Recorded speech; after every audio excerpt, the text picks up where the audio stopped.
हरे कृष्णा कृष्णा कृष्णा हरे हरे, हरे राम राम राम हरे हरे। कल हमारी जो यात्रा थी बद्रीनाथ से लेके काम्या वन के लिए थी। और जो हम लोग केदारनाथ भी हम लोग गए थे, तो हमने वहाँ पे दर्शन किए थे पूरे। और आज की जो यात्रा है जो कि 13वां दिन है, वो काम्य वन से लेके की जो अंदर की जो परिक्रमा है, इंटीरियर परिक्रमा इसको कहते हैं, वहाँ की है। हम लोग कैंप साइट से निकलेंगे और हमारे सीधे हाथ को बिमला कुंड पड़ेगा। फिर हम लोग बिमला कुंड से निकलते हुए अशोक वाटिका के दर्शन करेंगे, जिसे जिसे सेतुबंद रामेश्वरम लंका भी कहा जाता है। और उससे हम लोग आगे निकलेंगे तो फिर राधा गोपीनाथ मंदिर आएगा। और उसके बाद 84 खंबा का दर्शन करेंगे। और उसके बाद राधा गोविंदा वृंदा देवी मंदिर के दर्शन करेंगे और मदन मोहन मंदिर के भी दर्शन करेंगे। उसके आगे हम लोग जाएंगे तो कामेश्वर महादेव मंदिर, धर्मराज मंदिर और तथा पंच पांडव मंदिर जो है, वहाँ पे हम लोग दर्शन करेंगे। आगे हम लोग जाएंगे तो वहाँ पे धर्म कुंड आएगा, जिसे पंच तीर्थ कुंड भी कहा जाता है। और फिर निकलते हुए हम लोग यशोदा कुंड तक आएंगे। तो इस प्रकार से हमारी आज की 13 दिन की परिक्रमा होगी। तो अब हम लोग 13 दिन की परिक्रमा जो हम लोग शुरू करेंगे। और पिछले दिन का जो हमारा जो परिक्रमा की जो यात्रा थी, उसमें हमारे कई लोग भक्त बहुत थक गए थे।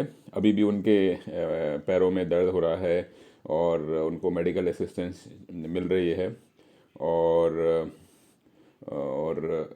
सुबह सुबह ठंड में चलना, और कुछ लोग जो पैदल चलते हैं बिना सॉक्स के और बिना चप्पल के लिए, उनके लिए और भी ज़्यादा कठिन होता है। लेकिन भक्ति है, भक्ति का कोई मापदंड नहीं है। तो जैसे भक्तों की अपनी इच्छा होती है, शक्ति होती है, वैसे करते हैं। और मैं कहूँगा उनके जो पैर के जो सोल हैं वो और ज़्यादा मजबूत हो रहे होंगे, चाहे बेशक उसमें कांटे और पत्थर लग रहे होंगे। और यही उम्मीद होती है कि कांटे पत्थरों के बाद जो उन्हें जो ईश्वर से जो ब्लिस मिलेगा, जो आनंद मिलेगा, जो सुख मिलेगा, वो वाकई में दिव्य होगा, वो ईश्वर से ही मिलेगा।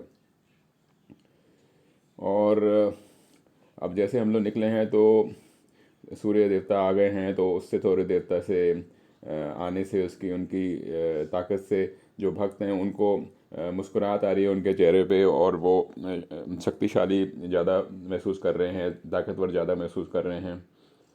और ये जो लंबी लंबी हमारी यात्राएं हैं, और ये एक किस्म से अभी तो सबके लिए एक किस्म से काफ़ी हद तक लोगों के लिए आदत सी बन चुकी है। और एक भक्त कह रहे थे कि व्रजमंडल परिक्रमा जो है वो एक चटनी की तरह है, चटनी जो हम लोग खाते हैं। और क्योंकि चटनी में मिर्ची की मात्रा भी काफ़ी होती है, तो कहने का मतलब है कि मिर्ची इतनी ज़्यादा होती है तो लेना बड़ा मुश्किल होता है, लेकिन उसमें मिष्ठान भी इतनी ज़्यादा होती है कि उसको छोड़ना भी बड़ा मुश्किल है। तो बड़ा अच्छा वर्णन किया एक भक्त ने। काम्य वन में काफ़ी कुछ देखने के लिए है, तो हम लोग यहाँ पे 2 दिन लगाएंगे। और हम लोग काम्य वन की इंटीरियर परिक्रमा भी करेंगे और तथा तथा बाहर की एक्सटीरियर भी करेंगे। हमारा जो तजुर्बा रहा है, और जहाँ पे जो वन है वहाँ पे कृष्ण भगवान के कई लीलाओं के चिन्ह मिलते हैं, और काफ़ी कुछ प्राचीन मंदिर भी हैं जो कि किसी भी व्रज के किसी भी वन से ज़्यादा हैं। और हम लोग यहाँ पे थोड़ी देर ज़्यादा रहेंगे, 2 दिन रहेंगे जैसे मैंने कहा। पर जितना हम लोग कवर करेंगे उतना ही करेंगे। जो काम्य वन का जो नाम है, वो आता है काम से। काम का मतलब जो इच्छा होती है। और इसमें यह है कि जो आपकी इच्छाएं होती हैं वो यहाँ पे पूरी होती हैं। और आदि वरण पुराण में इसे वर्णन आता है कि ये जो स्थान है ये भगवान का स्थान के रूप में भी इसको लिया जा सकता है। और विश्वनाथ चक्रवर्ती ठाकुर जो हैं उनने श्री व्रज रीति चिंतामणि में चैप्टर 3 वर्स 51 में लिखा है, क्योंकि काम्यवन में बड़े अच्छे अच्छे वन हैं और अच्छे अच्छे कुंड हैं जहाँ पे भगवान कृष्ण की लीलाएं होती थीं, मधुर मधुर लीलाएं होती थीं। इस प्रकार से हम लोग इस वन को काम्यवन भी कहते हैं। और किस तरीके से भी हम इसको समझें और हमें कहा जाता है कि पूरे यात्रा में हम अपने जितने भी ख्याल हैं, हमारे जितने भी थॉट्स हैं, जो हमारी इच्छाएं हैं, उन सब को शुद्ध रखें, प्योर रखें और भगवान के साथ हमेशा जोड़े रखें, ना ही कि किसी भौतिक चीज़ के साथ जोड़ें। हम चैतन्य महाप्रभु जी को की प्रार्थना करते हैं और उनकी जो इंस्ट्रक्शन ये थी कि जो ईश्वर प्रभु हैं कृष्ण, उनको हमें ये प्रार्थना करनी चाहिए कि हमें कोई भी इच्छा नहीं है धन को एकत्रित करने के लिए, ना ही हमें कोई इच्छा है सुंदर सुंदर सुंदरियों की इच्छा करने के लिए, ना ही हम चाहते हैं कि हमारे बहुत सारे भक्त हों। बस हमें सिर्फ एक ही इच्छा है कि हम आपकी सेवा में, आपकी भक्ति सेवा में, ईश्वर की कृष्णा की भक्ति सेवा में हम लगे रहें और जन्म और मृत्यु के बंधन को छोड़ के लगे रहें। और जो काम जो होता है जहाँ पे आध्यात्मिक जीवन में, उसे ईश्वर के लिए जो हमारा प्रेम होता है, जो कि डिवाइन लव होता है, और ताकि हमारी जो आध्यात्मिक इच्छाएं होती हैं, यानी कि स्पिरिचुअल डिज़ायर्स होती हैं, वो हमारे लिए पूरी होनी चाहिए, ना कि हमारे लिए मटेरियल या मंडेन एस्पिरेशन या भौतिक चीज़ें, हमें उससे कोई लेना देना है। और तो काम का मतलब जो है वो है प्रेम से है, ना कि जिस तरीके से इसको इस्तेमाल किया जाता है, यानी कि लस्ट से उसके कोई लेना देना नहीं है। तो व्रज में कोई भी इस तरीके की जो काम भावना नहीं होती है और शुद्ध प्रेम की ही भावना होती है। इस प्रकार से हमें काम्य वन के बारे में समझना चाहिए। और जो व्रज की जो गोपियां हैं, वो जो कृष्ण भगवान को जो सेवा करना चाहती थी, वो भी एक उनकी सेवा है और असीम प्रेम की सेवा है। कुछ सालों से जो परिक्रमा चल रही है और हमें बार बार आने से हमें काफ़ी लाभ हुआ है। और जो हमें पिछले जो भक्त हैं जो आते हैं, पहले भी परिक्रमा करते हैं, उनके जो उनका जो एक्सपीरियंस है उससे हमें काफ़ी लाभ मिलता है। और हम लोगों ने पूजा करी थी कि भक्ति वेदांत मैनर जो है, मैनोर, उसको बचाया जाए। तो हम लोगों ने पहले सरकार से इसके बारे में प्रार्थना करी थी। तो जो नया मायापुर है जो बन रहा है, वहाँ पे भी आर्थिक कठिनाइयाँ आ रही हैं और श्री प्रभुपाद की और जो कुछ हैं वहाँ पे, उसके लिए हम लोग सब मिलते हैं और कोशिश करते हैं, तो उस चीज़ों से हम लोग धीरे धीरे करके बाहर आ जाते हैं। और हम लोग ने एक चीज़ पहले की जो हमारी परिक्रमा हुई है उसमें हमने एक चीज़ का ज़रा नोट किया था कि काम्य वन में जब हम प्रार्थना करते हैं, पूजा करते हैं भगवान से, उनकी प्रेम की इच्छा करते हैं, सेवा की इच्छा करते हैं, तो इसमें बहुत ज़बरदस्त हमारे को उससे फ़ायदा मिलता है। ये सबकी पहले जो भक्त आए हैं उनका भी उनको इसका काफ़ी लाभ मिला है। और जैसे हमने बताया कि आज की जो परिक्रमा जो रूट है वो हम लोग पूर्वी तरफ से हम लोग निकलेंगे।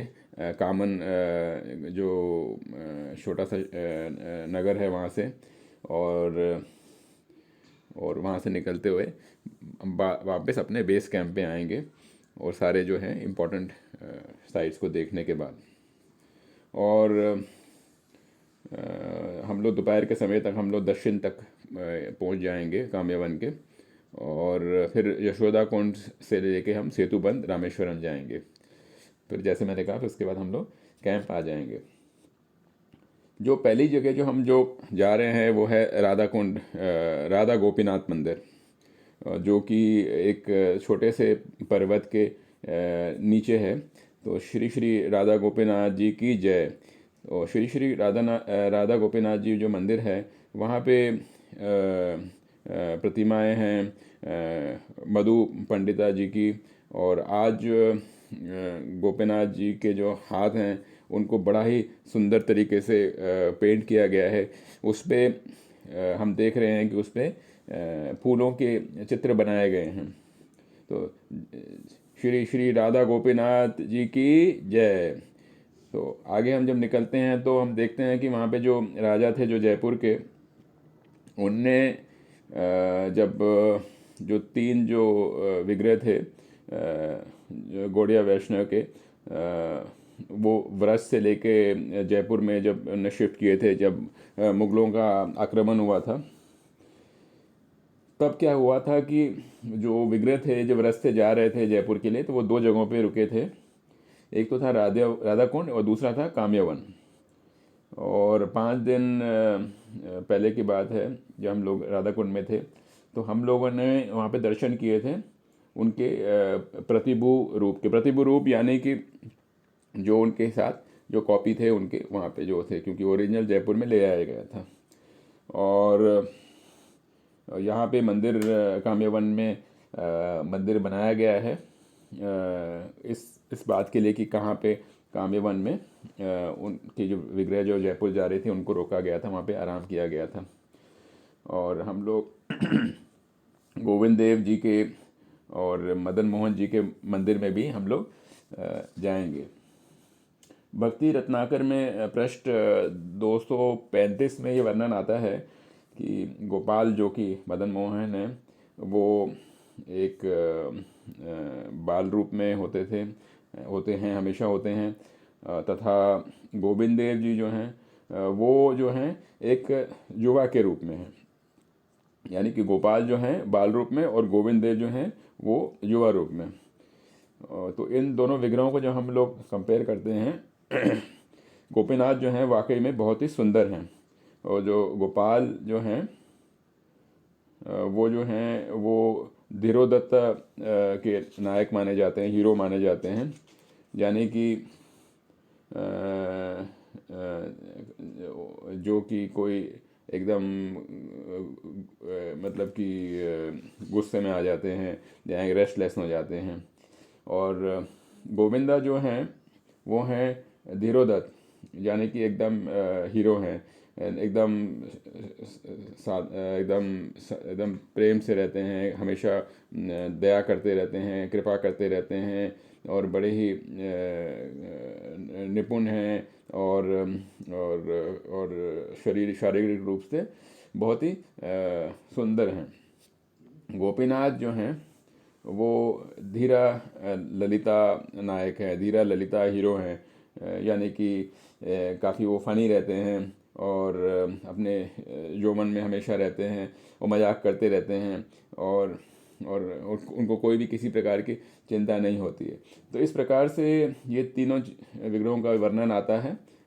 आपने देखा धीरोदत्त, धीरा ललिता, है ना, और तो इस प्रकार से ये वर्णन आता है। तो ओरिजिनल श्री श्री राधा गोपीनाथ जी के जो विग्रह हैं वो जयपुर के जो पुरानी सिटी है वहाँ पे, जिसे पिंक सिटी भी कहते हैं, वहाँ पे स्थापित हैं। तो आप देख रहे हैं ये इनकी ये जो है फ़ोटो, ये इस तरीके से ये है। तो हम लोग गोपीनाथ जी के सामने दंडवत प्रणाम करते हैं और हम उनका प्रणाम मंत्र करते हैं, जिसमें कि श्री श्री गोपीनाथ जी चैतन्य चरितनाम में कहते हैं कि हम आपके जो रास लीला है उस पर हम लोग नमन करते हैं, और वंशी वट के पास हम लोग खड़े हैं, और जो गोपियां हैं उनकी आवाज़ें आ रही हैं, और आप जो हैं मधुर बांसुरी बजा रहे हैं। और आप सबकी वजह से हमें आशीर्वाद मिले। आगे जब हम जाते हैं तो हम लोग 84 खंबा पहुंचते हैं और भद्र प्रभु हमें बता रहे हैं कि जो विश्वकर्मा जो हैं, जो कि देवताओं के वो आर्किटेक्ट थे, उनने इसको बनाया था। यहाँ पे 84 यानी कि 84, तो यहाँ पे 84 खंबे हैं और 84 लाख योनियों से भी हम लोग जाते हैं। और इसकी ये गाथा है कि हम इनके जो पिलर्स हैं उनको जितनी बार भी हम काउंटिंग करते हैं तो उसमें गलती ही होती है। कुछ भक्त अभी यहाँ पे उन खंभों की परिक्रमा कर रहे हैं, जैसे कि 84 लाख योनियों की परिक्रमा करते हैं। और वहाँ पे हमें एक युधिष्ठिर महाराज का, जो कि कहा जाता है कि उनका वो था राज सिंहासन, वो भी दिखाया जाता है। और वहाँ पे आसपास वाटिकाएं भी हैं। नंद भवन जो है, इसको नंद भवन के यहाँ पे बोला जाता है। और यहाँ की जो पथरीली सड़कें हैं, वहाँ से हम लोग आगे जाते हैं तो उसमें हम लोग एक व्रजवासी के घर जाते हैं, जहाँ पे श्री श्री राधा मदन मोहन जी रहते हैं। ये भी प्रतिभू रूप हैं, यानी कि ओरिजिनल नहीं है, प्रतिभू रूप हैं। श्रीला सनातन गोस्वामी जी के जो विग्रह थे उनके, तो श्रीला सनातन गोस्वामी जी के विग्रह थे उनके प्रतिभू रूप हैं। तो मदन मोहन जी जो हैं, वो यहाँ पे जो विग्रह हैं वो डार्क कलर के हैं और बड़े ही मुस्कुराते हुए हैं और गोलू मोलू से लग रहे हैं। और जब उनको पकड़ा गया था, जब वो चोरी कर रहे थे मक्खन की किसी ब्रजवासी के घर में, तो उस तरीके का वहाँ पे भाव आता है। और उनके साथ एक गोपी हैं जो कि वात्सल्य भाव दिखा रही हैं, माता का भाव दिखा रही हैं और कह रही हैं कि हम तुम्हें मतलब पनिश करेंगे। तो ये दामोदर अष्टम जो कार्तिक महीना में जो हम लोग करते हैं, वही लीला एक किस्म से सिमिलर है। तो इसका वर्णन आदि भाग में 1.15 में चैतन्य चरितमृत में आता है। और यहाँ पे फिर भक्त लोग सब प्रेयर्स करते हैं और दंडवत प्रणाम करते हैं। और आगे हम लोग जा रहे हैं राधा गोविंद देव तथा वृंदा देवी मंदिर की तरफ। तो वहाँ पे श्री श्री राधा गोविंद देव तथा श्रीमती वृंदा देवी जो हैं, वो उस नगर के मध्य भाग में हैं। और जो गोविंद देव जी का जो विग्रह है वो करीब 2.5 फुट का है और एकदम ही काले रंग का है। और उनका जो चेहरा है वो डॉट डॉट से पेंट किया गया है। उन डॉट्स को गोपी डॉट भी कहा जाता है। और एक विग्रह है जो कि सुनहरे रंग का है, वो श्रीमती राधा रानी का है, वो कृष्ण भगवान के साथ में है। और यहाँ पे हम लोग चैतन्य चरितमृत जी आदि ग्रंथ के 1.16 का जो श्लोक है उसको हम लोग रिसाइट करते हैं। और इसमें ये लिखा हुआ है कि कहा जाता है कि जो वृंदावन के जो मंदिर हैं वहाँ पे क्या है, वृक्ष है जिससे कि आपकी सारी इच्छाएं पूरी होती हैं। तथा श्री श्री राधा गोविंद जो हैं उनकी जो सेवा करते हैं वो उनके बहुत ही खास भक्त करते हैं।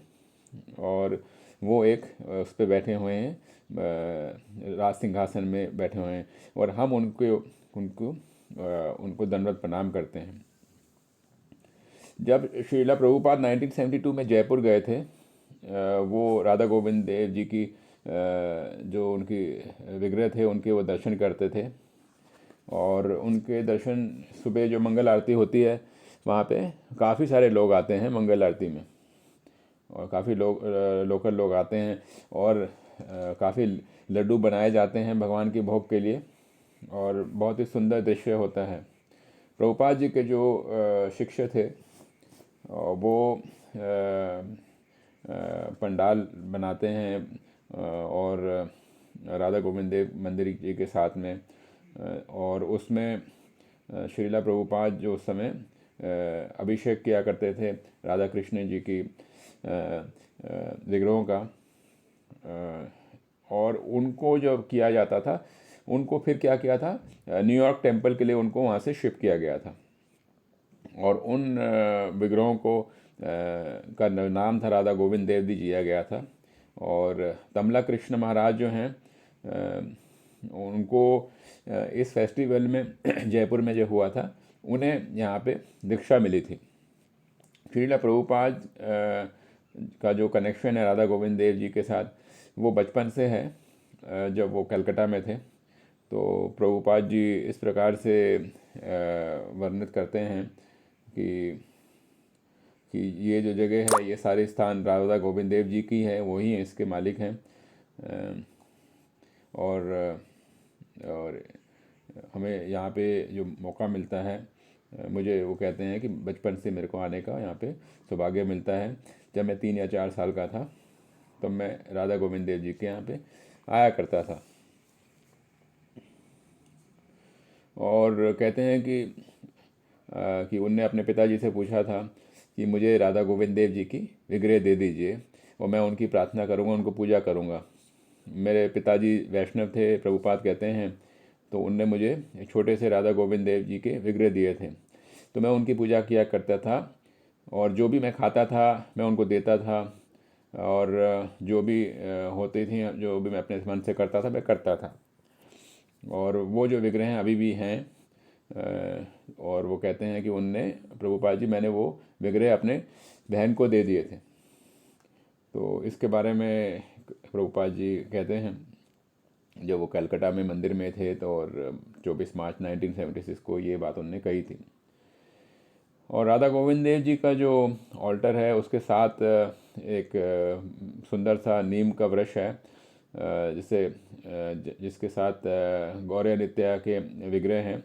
और भगवान जगन्नाथ जी भी हैं जो कि एकदम मुस्कुरा रहे हैं। और वृंदा देवी की जो विग्रह है, जो कि ओरिजिनली वज्रनभा ने इंस्टॉल करी थी, वो भी है। और बाद में लुप्त हो गई थी और उन्हें श्री रूप गोस्वामी ने ब्रह्मकुंड के पास उनको प्राप्त किया था, डिस्कवर किया था। और उन्हें राधा गोविंद देव जी के साथ वर्शिप किया जाता था वृंदावन में। वृंदा देवी जो हैं, वो राधा गोविंद देव जी के साथ हैं। और वो जयपुर में उनको शिफ्ट किया गया था। और जब समय आया था कि उन्हें काम्यवन ले जाने के लिए, तो उनने कहा था कि मैं नहीं जाऊंगी। तो उन्हें राधा गोविंद देव जी के प्रतिमा के साथ, प्रतिभू जो उनकी मूर्ति हैं, उसके साथ ही उनको वर्शिप किया जाता है। उनका जो लाल रंग का जो त्वचा है, वो एकदम शोभा ही देखने वाली है। और उनकी जो कमल नयन हैं, वो काले रंग की हैं, एकदम कॉन्ट्रास्ट में हैं। और ये जो है श्रीमती राधा रानी की एकदम खास सखियों में से थी। जो वृंदावन का जो जंगल है, वो उनके नाम पे ही है। और बस उनकी कृपा से ही हम सब लोग आज की तारीख में वृंदावन धाम की यात्रा और परिक्रमा कर पा रहे हैं। उनकी कृपा के बिना हम कोई भी ब्रज भूमि में अंदर नहीं आ सकता। और ब्रज मंडल परिक्रमा करना तो बहुत ही बड़ी असीम कृपा है उनकी। और राधा कृष्ण गरेदेश दीपक में इसका वर्णन आता है कि उनका जो रंग है वो एक सुनहरे रंग का है, मोल्टन गोल्ड, एकदम चमकता हुआ सोने का है। फिर हम अपनी वहाँ पे उनको अपनी वहाँ पे डोनेशन जो भी है पुजारी को देते हैं। और महाप्रसाद की खीर हम वहाँ से प्राप्त करते हैं, बहुत ही सुंदर है। वो एकदम खीर जो है भक्ति के साथ पूरी तरह से भरी हुई है। और हम लोग वहाँ के जो आंगन है, वहाँ पे देखते हैं बहुत सारे तुलसी के पौधे उग रहे हैं। हम लोग उनकी परिक्रमा करते हैं और हम उनसे आग्रह करते हैं तुलसी देवी से कि हमारी भक्ति वो बढ़ाएं। और इस प्रकार से दर्शन लेने के बाद, है ना, हम लोग आगे बढ़ते हैं। आगे जब हम जा रहे हैं पूर्व की तरफ, हम लोग कामेश्वर महादेव मंदिर के यहाँ आते हैं। कामेश्वर महादेव जो हैं वो 4 क्षेत्रपालों में से एक हैं, जो कि वज्रनभा जी ने ब्रजभूमि को सुरक्षित रखने के लिए कायम किए थे। बाकी के जो 3 क्षेत्रपाल हैं आपको मालूम है, एक तो चक्रेश्वर महादेव हैं गोवर्धन में, भूतेश्वर महादेव हैं मथुरा में, तथा गोपेश्वर महादेव हैं वृंदावन में। भगवान शंकर जो हैं उनको माना जाता है कि वो भक्तों की जो इच्छाएं हैं बड़े आराम से पूरी करते हैं। हम भगवान शंकर की प्रार्थना करते हैं कि हमारी जो भौतिक इच्छाएं हैं उसको पूरी तरह से लुप्त करें, तथा हमें भगवान कृष्ण के चरण कमलों की सेवा करने का, उनकी भक्ति करने का हमें वृद्धि प्रदान करें। अब हम लोग आगे वहाँ से निकल रहे हैं और पंच पांडव मंदिर तथा धर्मकुंड जो स्थापित है, जो कि 5 पांडवों ने स्थापित किया था, हम वहाँ पे आगे बढ़ रहे हैं।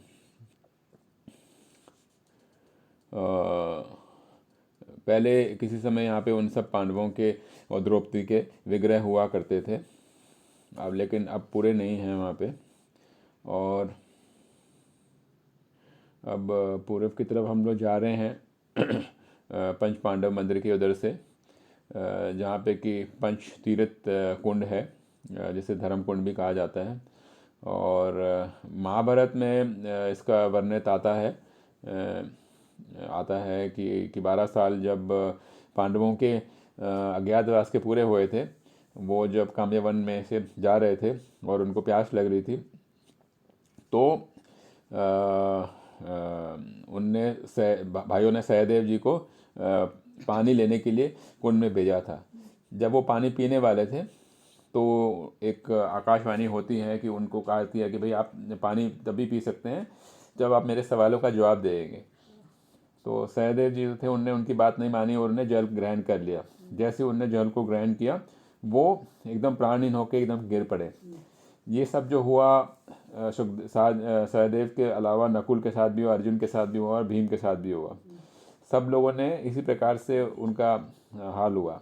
फिर उसके बाद युधिष्ठिर महाराज आते हैं उस कुंड में, और काफ़ी वो उनको दुख होता है कि जब देखते हैं उनके अपने चारों भाइयों के मृत शरीर को।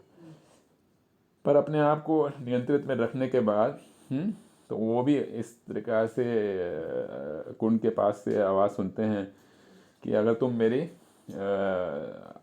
मेरी आवाज़ में सुन रहे हो और मेरे प्रश्नों का उत्तर दोगे तो तुम जल का ग्रहण कर सकते हो, नहीं तो तुम्हारे भी वही होगा जो तुम्हारे भाइयों के साथ हुआ है। तो युधिष्ठिर महाराज जो थे वो जानना चाहते थे कि ये आवाज़ किसकी है, और तो उनको मालूम ज्ञात हुआ कि ये एक काफ़ी खतरनाक भयंकर देखने वाला यक्ष है। और इसके बाद प्रश्न उत्तर हुए और जो युधिष्ठिर महाराज जो थे उनको सारे प्रश्नों का वो उत्तर दे पाए। और उनमें से सबसे जो खास जो क्वेश्चन था, सवाल था, उसमें ये था कि सबसे अमेजिंग थिंग क्या है, मतलब सबसे विचित्र चीज़ क्या है। तो महाराज जी ने ये कहा था, युधिष्ठिर महाराज जी ने, कि हम लोग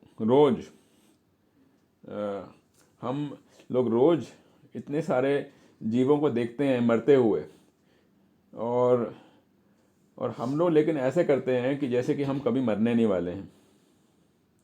तो इससे ज़्यादा कोई विचित्र हो सकता है? तो ये जो बात उनने कही थी ये महाभारत की कथाओं में आती है, और हमारे शास्त्रों में भी इसका बड़ा वर्णन होता है कि जो हम सब जीव जो हैं, सबसे जो विचित्र चीज़ हमारे लिए है कि हमें खुद लगता है कि हम तो मरेंगे नहीं, जबकि हम सबको देखते हैं मरते हुए जाते हैं। तो ये सबसे विचित्र चीज़ है। तो यक्ष जो थे उनके सारे सवालों से, उत्तरों से बड़े प्रसन्न हुए थे युधिष्ठिर महाराज के, और उनने उनके जो चारों भाई थे उनको फिर से प्राण दान दिया और वो सबसे जीवित हो गए। तो युधिष्ठिर महाराज जो थे सबसे पहले उनने नकुल को जीवित करने को बोला था। तो यक्ष जी ने कहा था कि और कोई भाई क्यों नहीं। तो महाराज युधिष्ठिर ने कहा था कि कि जो हम 5 भाई हैं, हमारी 2 माताएं थीं, एक तो कुंती तथा दूसरी मद्री। मद्री जो है वो नकुल तथा सहदेव की माता हैं, और उनने अपने पति के साथ उनने सती हो गई थी। तो इस प्रकार से कुंती माता रह गई थी, और हमारी जो कुंती माता थी वो मेरी, उन्होंने कहा कि युधिष्ठिर मेरी और मतलब अर्जुन और भीम की माता थी, लेकिन उनका खास स्नेह था सबके लिए, हम पांचों सब उन्हीं को माता मानते थे। तो महाराज युधिष्ठिर ने कहा कि मैं चाहूँगा कि मेरी जो दूसरी माता थी मद्री, उनका भी एक पुत्र जीवित हो। तो मैं अपने दोनों माताओं की तरफ एक ही किस्म का स्नेह रख सकना चाहता हूँ। तो इस प्रकार से जो उनने उत्तर दिया, तो यक्ष जो थे उनने बहुत ही प्रसन्न हुए और उनने अपना रूप दिखाया, और जो उनका रूप था वो यमराज का रूप था। प्रसन्न होकर उनने, जैसे मैंने कहा, सबको उनने जीवन दान दिया। अब हम लोग दक्षिण की तरफ जा रहे हैं, वहाँ पे विमल कुंड है, जो कि हमारे कैंप साइट से पास ही है।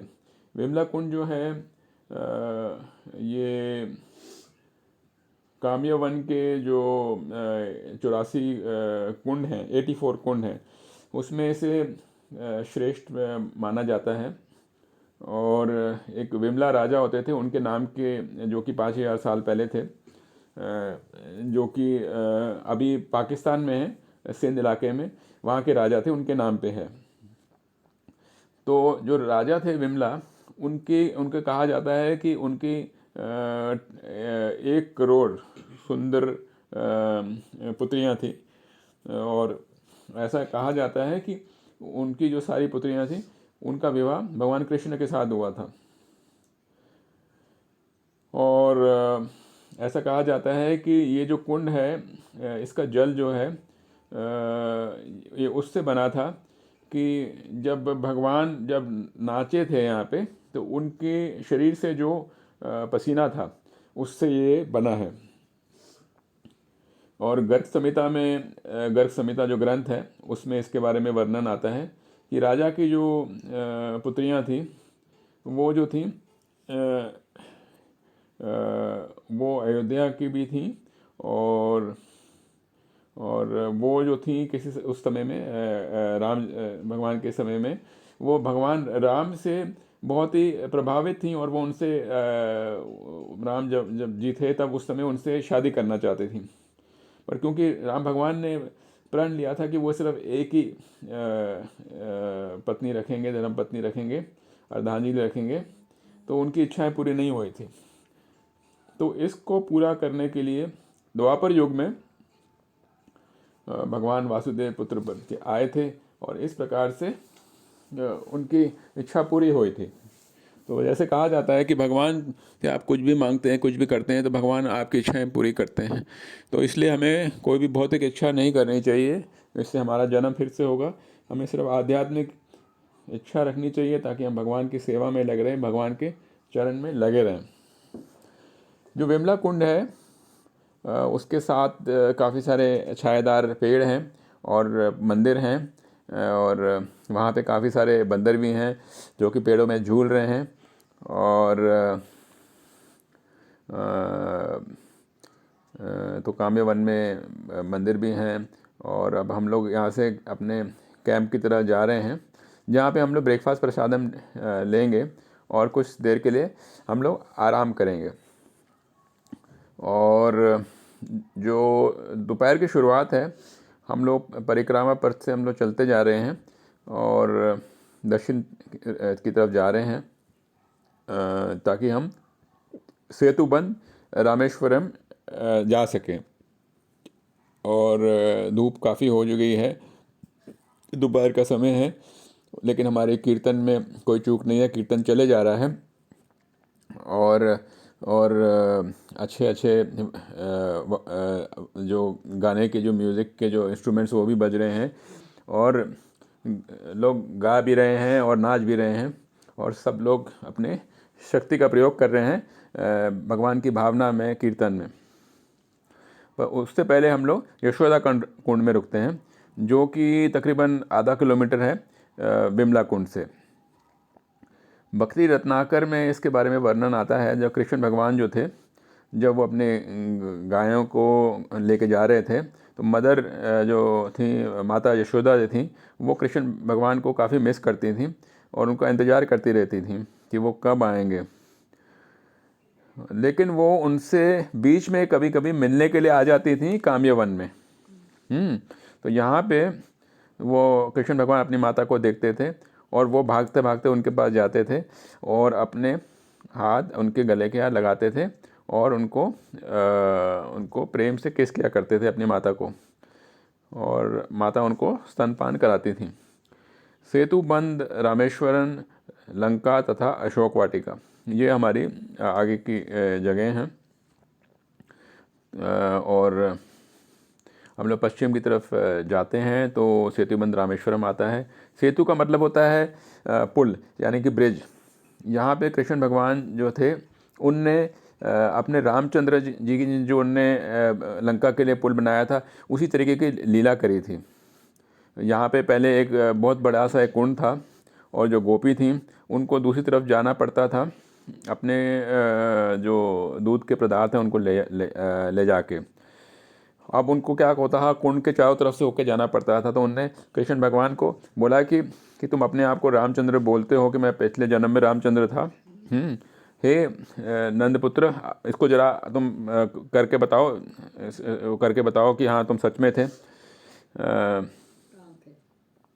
और तुम्हारे पास अब यहाँ पे आसपास वानर भी हैं, तुम्हारे मित्र हैं, तो इस कुंड के उसमें तुम एक बांध बना के दिखाओ, ब्रिज बना के दिखाओ, सेतु बना के दिखाओ।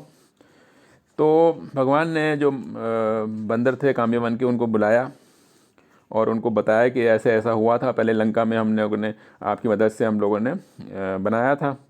तो जो गोपी थे उनको चिढ़ा रही थी कि वो अभी भी नहीं मानते थे कि वो भगवान राम थे, और कि वो उन्हें लगा कि ये तो ऐसे ही मजाक कर रहे हैं। पर देखा उनने कि उनने वानरों ने भगवान की बातें मानी, और हम वहाँ पे देखते हैं किस तरीके से उनने वो सेतु बनाया था, और वो सेतु अभी भी है। और उसके आसपास ही हम देखते हैं, तो ये भगवान की हमने लीला देखी, बहुत प्यारी लीला है। आगे जाते हैं, पास में है अशोक वन। ये अशोक वन जहाँ पे रावण ने सीता माता को रखा था, उसके बारे में है। और वहाँ पे हम देखते हैं कि जो गैलरी हैं वो और बंदर हैं, किस तरीके से वहाँ पे आनंद ले रहे हैं, खेल रहे हैं। और पीछे की तरफ हम देख रहे हैं कि वहाँ पे जल में भी लोग स्नान कर रहे हैं।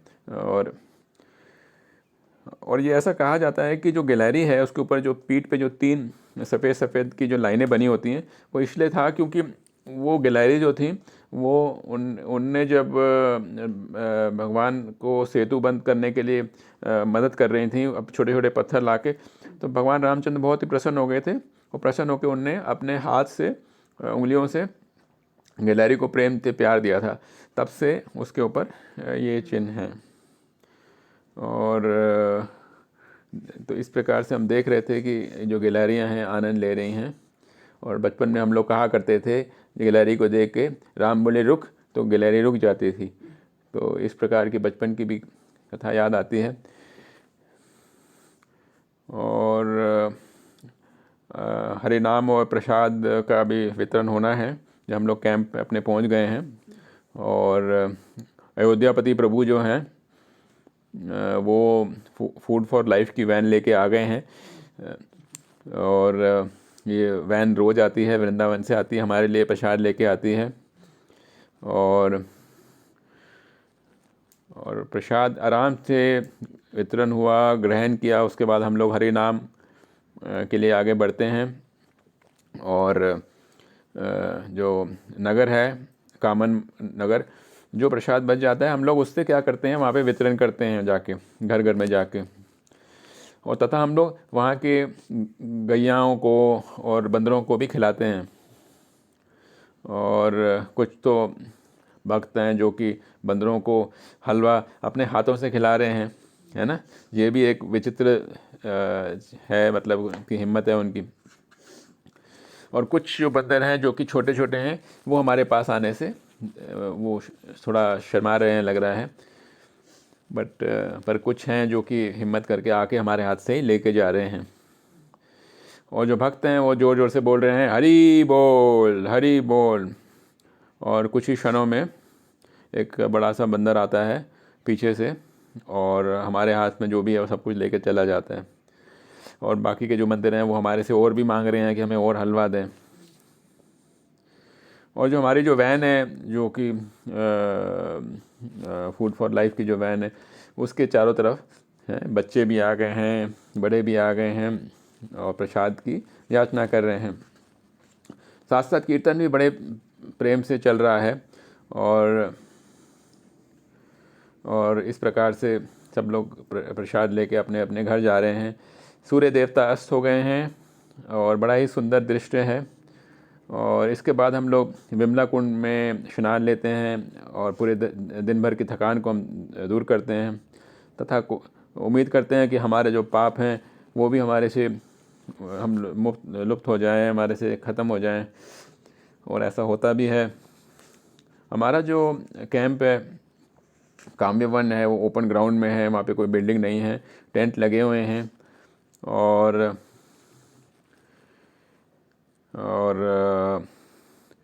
हमें याद आता है कि किस प्रकार से श्रीला भक्ति सिद्धांत सरस्वती ठाकुर, जो कि प्रभुपाद जी के गुरु थे, जब वो 1932 में आए थे तो वो रज मंडल परिक्रमा में, तो वो भी इसी प्रकार से टेंटों को लगाते थे और उनके जो भक्त थे, शिष्य थे, वो भी इसी प्रकार से रहते थे।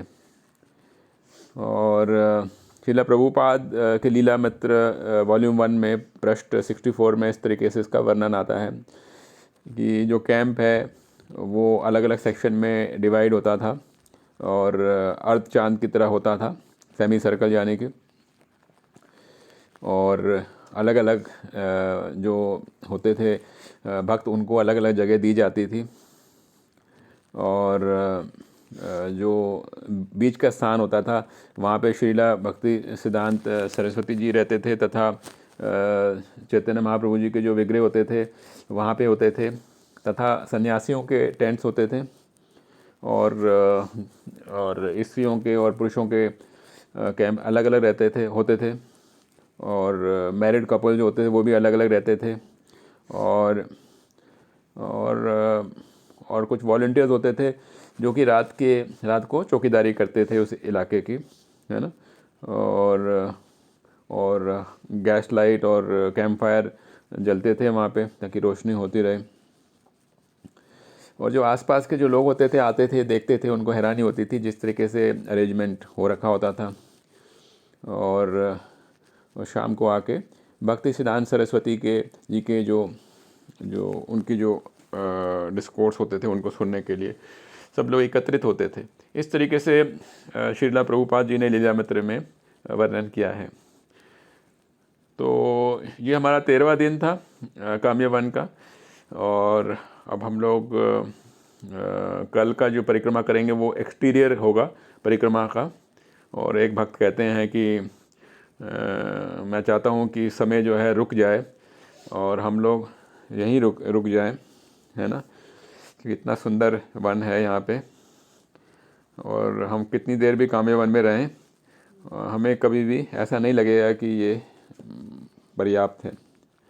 कल हम लोग काम्य वन की एक्सटीरियर परिक्रमा करेंगे, तो तब तक हम लोग विश्राम करते हैं और आराम करते हैं और अपनी थकान को मिटाते हैं। सुबह कल हम मंगल आरती के लिए उठेंगे। हरे कृष्णा कृष्णा कृष्णा हरे हरे, हरे राम राम राम हरे हरे।